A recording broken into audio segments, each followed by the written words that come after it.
So you guys should probably know that like one of my most disappointing things to do with Kingdom Hearts 3 was its final world setup. It most certainly did not have a traditional, fully fleshed out final world with enemy spawns, with a bit of exploration. Also, the Keyblade Graveyard was really the final world of the game. It, though, acted more so as a boss gauntlet, very little exploration. Scala, if you want to technically consider it to be the final world, kind of is, because it's the final place you go to, right? But again, no exploration. It's literally all just boss encounters. I think just overall, the original worlds in Kingdom Hearts were done dirty. Twilight Town, oh, Kingdom Hearts 3 Twilight Town is not good at all. It's bigger in Kingdom Hearts 2. I think a lot of us were really excited to get a fully fleshed out Twilight Town to see all of those familiar, different streets and avenues and all of the areas we got to see in Kingdom Hearts 2 in Kingdom Hearts 3 now in HD, but we just didn't get that. The focus was more so on Disney Worlds this time around. And it's a shame too, because like Scala, I know a lot of us were excited for this. They really shouldn't have shown off this world in the final trailer, but they kind of did. That was a little bit of a mistake. I wish they didn't do that, because it's gorgeous and we want to see more of it. They sort of fixed that up a little bit in Reminds. They gave us the Breezy Quarters area, which is located just over there. However, though, you can only access that area in Remind during the actual progression of the story. You can't just go off and explore the main Scala area here, or even Breezy Quarters, by normal means. So today, we're going to be taking a look at a mod known as Complete Scala Ad Caelum. What it is it basically combines the maps of the first area right here, as well as the Breezy Quarters, as well as additional areas to explore, all of those upper ones, and the tower, and everything into one map. Now, there is no brand new areas or anything like that. It just essentially makes it so that you can explore more of Scala Ad Caelum. This is a mod created by Willow. Shout out to ya for giving us this. Like, this is how we envisioned Scala to be when we first came across it, and that absolute disappointment factor of finding out that, yeah, Scala Ad Caelum is not really a final world at all. It's just simply used for boss encounters. Yeah, that hit hard, man. That really did. It hit hard. Now, I'm basically going to go through this mod with you guys right here. This is the first time me seeing it. It's very nice to just be able to explore this. Obviously, you can explore this area and Breezy Quarters by normal means within, like, data greeting, and stuff like that, or via the use of mods. From what I understand, though, there is enemy spawns, though it doesn't appear that there are any enemy spawns in this first area. Also, too, we can go over to the gate over here, and that will send us all the way up to the top. But before we do that, let's go over to Breezy Quarter. So you guys will notice that the gate here is now open. And yeah, it is possible for like these two areas to be in the actual same physical map. Like, we've got some really big maps in Kingdom Hearts 3, so there really isn't any reason as to why Square Enix couldn't have like combined the two, because even when you play through the Remind segment while you're in this area, this little gate right here still acts as an area transition. You have a loading screen and then it will send you right here, which is kind of a little bit strange. Like, it's totally possible for it to work. The proof is right in front of us. We actually have the full-blown chests. Alright, cool. We got the Breezy Quarter map. I do have maps disabled. Now, you're probably wondering, how exactly do you access this? Like, does this basically change Scala Ad Caelum for where you actually visit it? Is it now laid out like this? No, it's its own, like, self-contained map. You'll basically need a mod menu, and you'll need to put in the map prompt in order to actually access it. So here we can see we've got all of the normal Breezy Quarter enemy spawns, which is great. That was, oh my, I am getting thrown around like a piece of cheese. Okay, love that. Yeah, unfortunately, it doesn't like change Scala in that aspect of things. More so, I think this is just used as a proof of concept to be like, well, Scala Ad Caelum could have been laid out just a little bit differently. A really cool mod too for if you want to explore a little bit more of Scala, because as I was saying too, you are able to explore the upper areas as a collision has actually been added in. So we're back in the first area. we can go over to this gate right over here, and you'll notice there is a new transition, top tower. So we walk here, and there is now collision basically on the top of the tower, right on the entrance, sort of front gate to that of the actual Scala Castle. And it does make you think that we were meant to explore more of Scala Ad Caelum, specifically looking at the castle and possibly even the classroom area. There was a trailer for Kingdom Hearts 3 that released back in 2014 during the Kingdom Hearts 2.5 launch event. They showed off an exclusive trailer, still to this day, has never been seen by the public. We never will see it. That showed off a clip of Sora actually inside of the classroom. So by official means, Sora was actually meant to explore the castle, more of that actual classroom, giving us that idea that more of Scala initially was intended to be explored. So yes, we can, from the seams, basically just dive off the rail and go all the way down. This is kind of like incredible. Obviously, like you'll notice, we're not ever really meant to see any of these angles of the city, so it looks a bit funky. We can dive all the way down to the lower portions of the city, back down into Breezy Quarter. That's a really good sense, an example of the absolute verticality that is available here in Kingdom Hearts 3, something that Square Enix, I think, were really proud to show off, specifically for Olympus.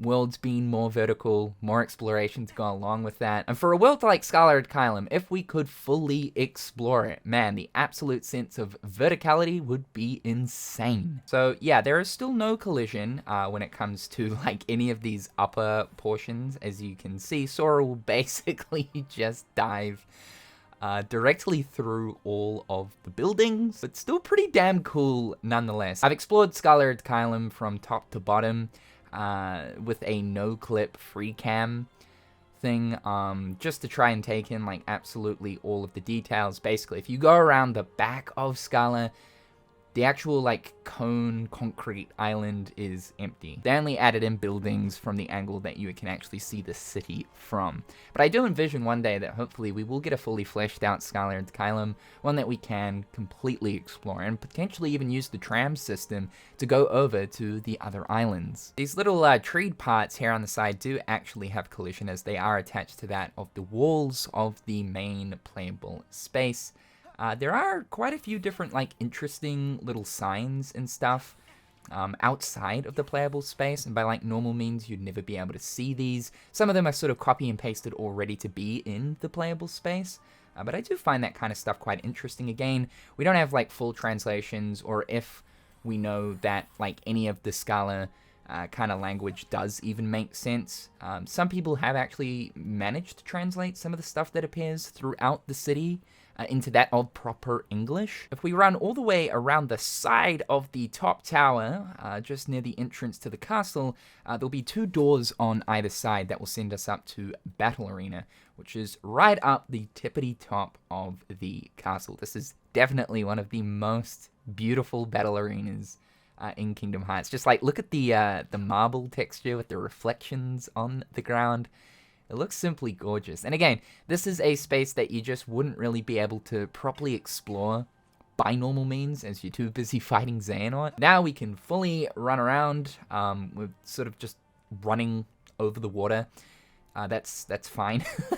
Yeah, because usually you're constricted to that of just this circle arena. But it gives you a pretty good idea as to just how expansive and vast Scala Ad Caelum is. And it's going to be really interesting to see with, like, Missing Link, just how much of Scala is within ancient Scala. Like, from what I'm seeing, there are actually some of the outer islands in ancient Scala, but to the degree of, like, this many, I don't think so. There are a lot of islands in this world. This city is huge. This has to be the biggest original world we've seen in Kingdom Hearts so far. So yeah, there's collision even on top of the roof and stuff here. Okay, I kind of wasn't expecting this, like, at all. Damn. This is, like, amazing. It makes me even more sad to know that, like, Scala was done absolutely dirty. I just want to, like, explore more of it, man. And, like, bless Missing Link for allowing us to do that. As that game receives updates to the explorable space of ancient Scala, will also increase as well. More areas will become available to actually run around and explore. As we know, the hub world is Scala Ad Caelum. We can run around in like a sort of smallish little town hub center. So we are eventually going to be seeing more of this world. It just won't be this version of Scala. I have already done a deep dive on the different details of Scala Ad Caelum, talking about the castle and different cool things to do within the city that you just, again, wouldn't see by normal means. I'll leave that video in the description down below, but just quickly going back to talking about these once again, you can kind of see like we've got the keyhole windows, very cool, and here is obviously like the clock face, I guess you could call it. We've got the exact same thing here in Ancient Scala, and we now know that this is that new emblem that appears in Missing Link. Kind of thinking this is going to be the emblem that represents the dandelions. Also, right here, this window that you can see, this, I believe, is the classroom that we see young Xehanort and Ericus sitting in playing their game of chess. That is that classroom. I can only imagine too, like, just how cool the actual interior space of the castle would be, because it looks absolutely huge. Like, you've got these little, like, balcony areas and stuff. I imagine there'd be, like, various different hallways branching off into numerous other classrooms. Like, look at all the windows. The sheer amount of rooms that would exist within this castle would be insane. You also have the tram system at the back of the castle, so you guys can see the tram lines leading into the back right there. That's where you would grab a tram to, of course, make your way to some of the other islands that all have their own other various castles. Might be a little bit hard to notice, but some of the castles also do have their own numbers represented on them. Like, that one over there looks like it has a 3, a blue 3, whereas this castle over here has what looks like a green 1. A nice little bird's eye view shot of the 2 playable spaces. Absolutely gorgeous. And this really gives you a good idea as to just how much bigger the Breezy Quarter area is in comparison to the stairway area. The front portion of the castle looking gorgeous. I mean, like, Square Enix really did such a good job with Scala. It is hands down my favorite original world for Kingdom Hearts, without a single doubt. I have no idea what these numbers here represent. It goes up to a total of 6. You'd sort of think 7 because of that 7 number, but 6, interestingly enough. This hand up here is pointing towards 2.5, and this hand right here is pointing towards what looks like 5.7. Don't know if that means anything. And also that dandelion symbol, which is 7, also represents the Scala number of 7, is plastered all over the lanterns up here. So a big shout out to Willow for putting this together. Hopefully sometime in the future we will see more of Scala Ad Caelum, but for now this gives you an idea that more really could have been done with this world, and I only wish it kind of had. It's a real shame that the original worlds for Kingdom Hearts 3 were done pretty dirty. While I definitely do think that Kingdom Hearts 3 has some of the absolute best world setups in the entirety of the franchise, I really do hope that for Kingdom Hearts 4, the emphasis on original worlds is a little bit stronger. We know that Quadratum is going to be a massive world in KH4. We'll hopefully be able to explore a good portion of it, so they're already off to a pretty good start. However, guys, I'll leave the mod link in the description down below if this is something that interests you. Be sure to subscribe to the channel to keep up with all the latest and greatest. Also, follow me on my other social media platforms, links in the description down below. However, guys, I'm Cynical. Hopefully, you're having a fantastic day, and we'll talk real soon. Peace.